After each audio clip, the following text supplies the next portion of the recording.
Gracias. Buena tarde. Como les mencionaba Claudio, yo soy de Colombia, soy investigadora en Agrosavia, llevo 15 años en la institución, 15 y medio, y lidero esta parte del piloto del proyecto.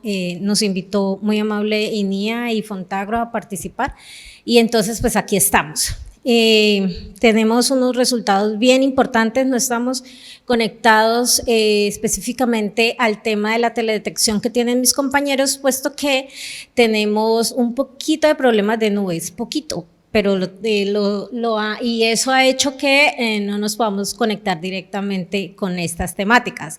Pero tenemos agricultura de precisión, agricultura 4.0, y hemos avanzado de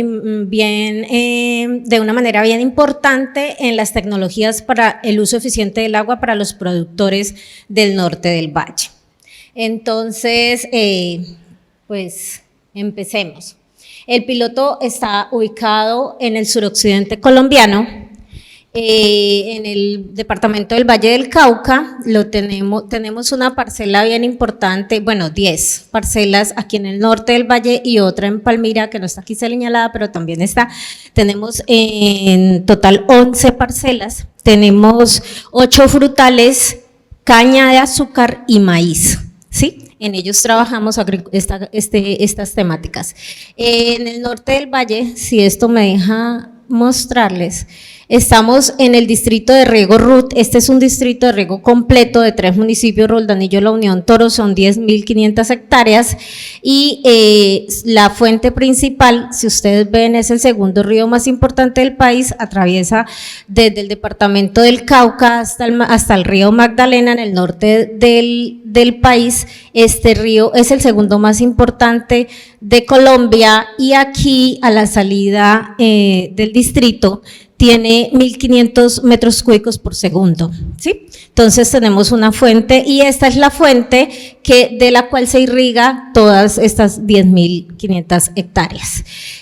Bueno, acá empieza, y bueno, ya les voy a mostrar un poquito más la ubicación de los cultivos. Tenemos vid, papaya, maracuyá, caña, cacao, limácea, tahití, aguacate, guanábana, guayaba y maíz. Estos son más o menos las parcelas representativas del 80% de los cultivos del distrito de riego. La caña de azúcar es el cultivo más importante del departamento y el segundo cultivo más importante del país, y ocupa en este caso el 80%, no, el 73%, y con el maíz ocupan el 80% del área que tenemos en investigación. El otro 20% del área que estamos investigando lo ocupan los frutales. El frutal más importante para nosotros en el norte del valle es la vid. ¿Sí? Ok. Listo. Para contextualizar un poco en los regímenes y la variabilidad que hemos tenido en los últimos tiempos, y que justifica la ejecución del proyecto, aunque ustedes vean que tenemos 1.500 metros cúbicos por segundo, en realidad la situación no es así todo el año o todos los años. Y para el 2021, esta cosita… Bueno, arriba en las 2 líneas amarillas, la línea continua es la precipitación y la punteada es la evapotranspiración. Tuvimos un rango bien amplio, tuvimos un superávit de precipitación, estuvimos inundados, vinimos en el 2023 a presentar los resultados, y el doctor Alfonso dijo que era un proyecto de drenaje y no un proyecto de riego. Y en el 2022 pues tuvimos un poquito menos de precipitación, pero igual estábamos en condiciones de drenaje, y en el 2023 pues lo que pueden ver es un rango bien amplio, y tenemos una sequía, ha pasado para todo el departamento, para todo el distrito de riego. Los productores han sufrido mucho, pero el administrador del distrito está feliz porque le están comprando agua, como diríamos en mi patria, a la lata, o sea, mucho. Entonces ellos están felices porque están vendiendo ahora sí mucha agua con este déficit tan tremendo. La línea verde aquí, que no se las puedo mostrar, pero es la verde, es la media mensual multianual de la precipitación para el sitio. Entonces, pues bueno, esta es más o menos la distribución de los cultivos. Las manchas verdes casi que continuas son la caña de azúcar, y la vid como les decía, es las lila y es pues como el frutal más importante. Nosotros trabajamos aquí, como pueden ver, en todos estos frutales que están en el marco rojo y pues la caña, allí ven que ocupan más del 80% en la caña y el maíz. Ok, ¿qué hicimos? Cuando nos invitaron a participar, teníamos la libertad de escoger el sector donde íbamos a trabajar y el sector más importante, como les digo, para la producción de frutas del país, el segundo más importante del país, es el norte del Valle del Cauca.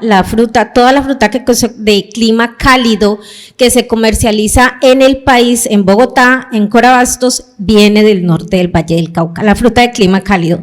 Como vieron, nosotros tenemos 24 grados, media de 24 grados en esta zona y ahora hemos subido a 25 y a 26. Está en ascenso. Bueno, entonces, ¿qué hicimos?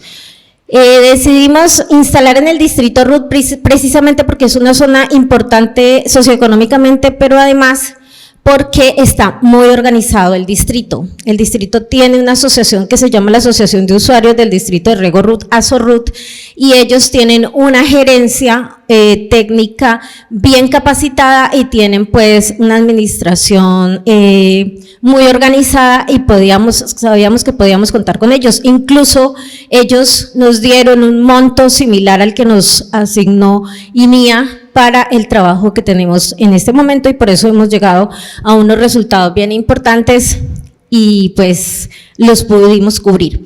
Entonces, instalamos una red IoT, Internet de las Cosas, y con esta red que consta de 10 estaciones, 5 nodos repetidores y un nodo principal, la red lo que hace es capturar la información en esto no me da, bueno, pero les voy contando,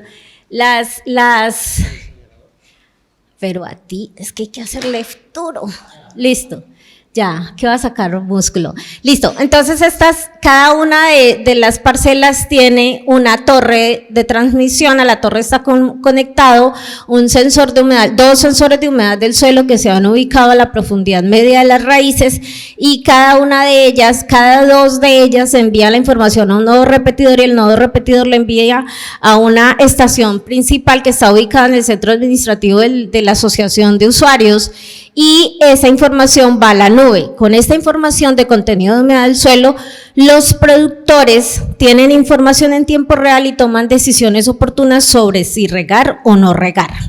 ¿Sí? Ok. Entonces, eso se repite para los 10 cultivos y nosotros lo que hicimos fue determinar con los productores mismos a qué profundidad íbamos a instalar esos sensores en función de la distribución media de las raíces y nosotros hacemos balance hídrico en la zona media de raíces en el sitio donde el agua se necesita. Entonces, para cada uno encontramos la profundidad de las raíces, la cuantificamos y allí instalamos los sensores y durante todo el proceso estuvieron vinculados los productores y ellos mismos hacían la práctica de instalación.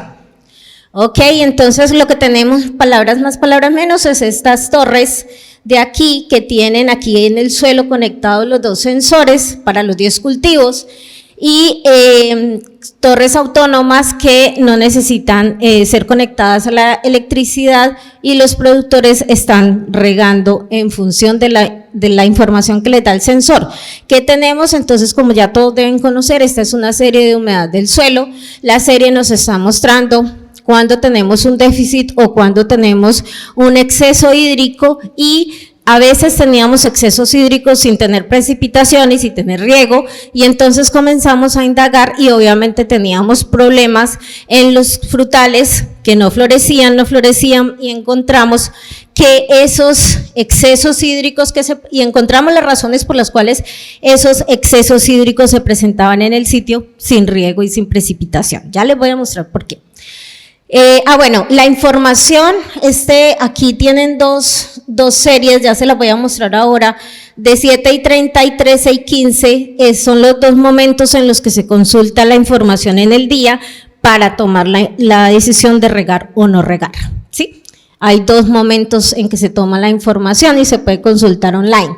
Ok, entonces, además, para tomar la decisión de regar o no, necesitamos un parámetro, un indicador que nos diga en qué estado de humedad está el suelo para saber si está en déficit o está en exceso, y ese parámetro es la capacidad de campo. Lo normal es que todos nosotros mandamos un anillo al laboratorio y entonces allí determinamos la capacidad de campo. A nosotros nos dio unos valores muy locos, lo que nos devolvió el laboratorio, y entonces eran capacidades de campo de 48, 52, o sea, una cosa que nos iba a sobreestimar el riego. Entonces lo que hicimos fue determinarlo desde la serie de humedad del primer año para hacer esa recomendación, y tomamos cada serie, y de cada serie de la sección del periodo de drenaje tomamos la moda. La moda es el parámetro estadístico que más se repite dentro de una serie, y con ese parámetro identificamos que era la capacidad de campo, es la humedad que tiene el suelo en equilibrio de todas las fuerzas, equilibrio del sistema, y entonces se demora un tiempo. Nosotros lo determinamos para esta serie más o menos de 6 horas. O sea, el suelo está en equilibrio antes de empezar de iniciar una nueva consumo por parte de la planta y la atmósfera, más o menos una estabilidad de 6 horas, ¿sí? No en el mismo valor, pero sí con una variación bien pequeña.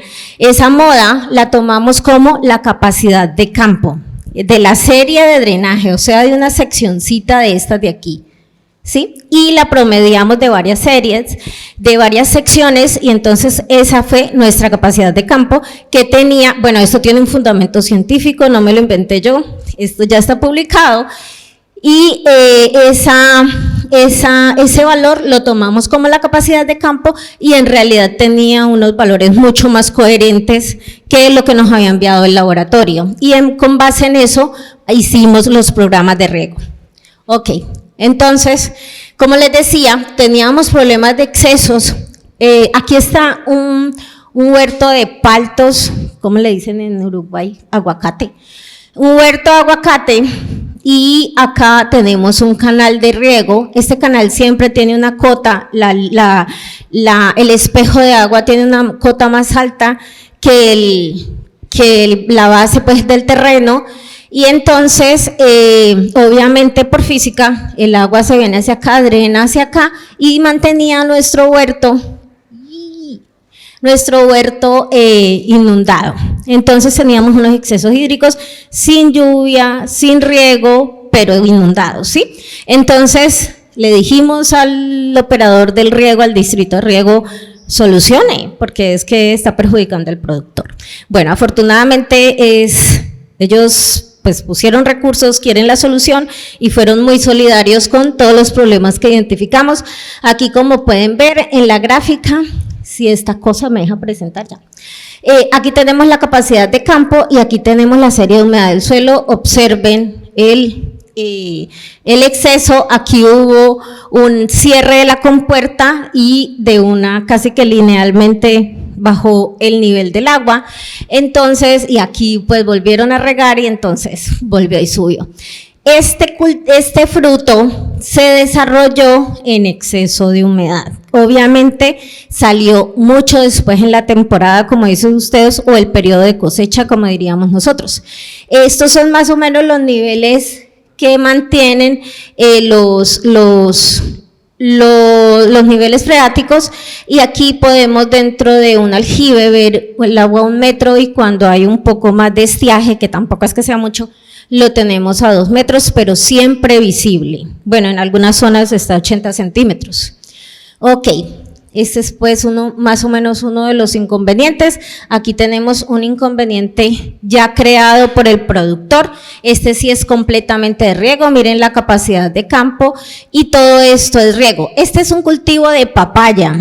Ahora Claudio también mostró una papaya.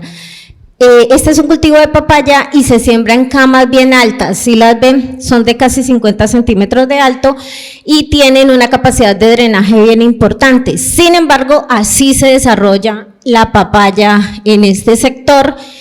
y nos fuimos a revisar. Claro, el productor lo que está viendo es como este suelo fracturado en la capa superior, y cuando ve esto, para él el suelo completo está seco, está en déficit, y entonces vuelven a regar. Todo este canal está completamente húmedo, se hunden las botas, y debajo del suelo, si uno levanta un poco aquí, está igualmente encharcado. Entonces, esas son cosas que le hicimos ver a los productores. Sin embargo, esta era la forma como ellos estaban regando. Miren todos los pulsos de riego que se ven, porque fue en un periodo seco. Ok, aquí está un poco más la evidencia, más cercana. Todo esto está inundado, y miren los surcos como de la corriente de agua, de la corriente de drenaje, en un suelo que está completamente encharcado, ¿sí? Son 1.500 metros cúbicos por segundo que los estamos aprovechando, todos los necesiten o no los necesiten, ¿vale? Ok, el déficit también estaba presente, sobre todo en la caña y el maíz. Este es un cultivo, miren dónde está la capacidad de campo, bueno, ahí se ve, aquí está, y aquí está la línea de humedad del suelo. Este es más o menos debido a este tipo de riego, sí, cero eficiente, miren aquí, y entonces hacen este tipo de riego para la caña del maíz, y la caña del maíz se desarrolla en este tipo de condiciones por debajo de la capacidad de campo, y aquí está la curva de crecimiento. Ok, aquí también tenemos una condición un poco también por debajo de la capacidad de campo. Observen, incluso por debajo del límite de riego. Nosotros regamos hasta que en este tipo de suelos, porque son unas arcillas, hasta el 80% de la capacidad de campo, y volvemos a regar cuando la humedad está en el 64% de la capacidad de campo. Tenemos este rango para humedad disponible. Sin embargo, el productor regaba por debajo de este umbral. Y sin embargo, a pesar de tener muchos inputs de riego, la humedad no alcanzaba, no le daba el volumen que aplicaba para cumplir con el 80%. Este es un poco el escenario de ese huerto en periodo de cosecha. No estaba tampoco tan deshidratado, no había tanto problema, pero la cosecha era tardía, ¿sí? Ok. Ok, aquí está un poco la comparación del antes 2022 y después del 2023 de nuestro escenario productivo para los 10 cultivos. Tenemos el rendimiento 2022, el rendimiento 2023, el volumen de agua usado, la productividad del agua, la diferencia en el uso del agua el 2022 y 2023 y el ahorro del agua. Observen esta ahorro del agua para maíz, maracuyá, papaya y vid. Sí, ellos usan una cantidad excesiva, bueno, de hecho todos, miren, 61, 79, es decir, ellos aplicaron esta agua en el 2022, perdón, esta agua en el, no, solo esta es la diferencia, mire que todas las diferencias son positivas, 2022 menos 2023, y nos daban todos estos metros cúbicos por hectárea año excesivos. Incluso para el maracuyá fue el cultivo con mucho más volumen de agua botado. Ya les voy a mostrar más o menos por qué, a qué le asignamos ese volumen de agua exagerado, y llegamos a un ahorro del 97.9% para ese cultivo que lo mantenían inundado, ¿vale? En función de solo poner en ese cultivo un sensor de humedad, mejorar la tecnología. Ok, esto es lo que tenemos. Y ¿cuáles son las posibles causas? Bueno, goteros, la vid en Colombia se riega, en el norte del valle se riega aéreo, le digo yo.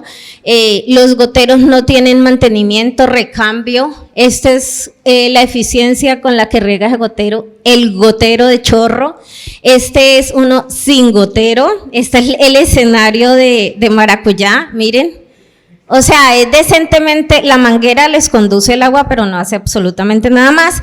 Y esto no es que botó el gotero, esto es una perforación con una puntilla, con algo cortopunzante.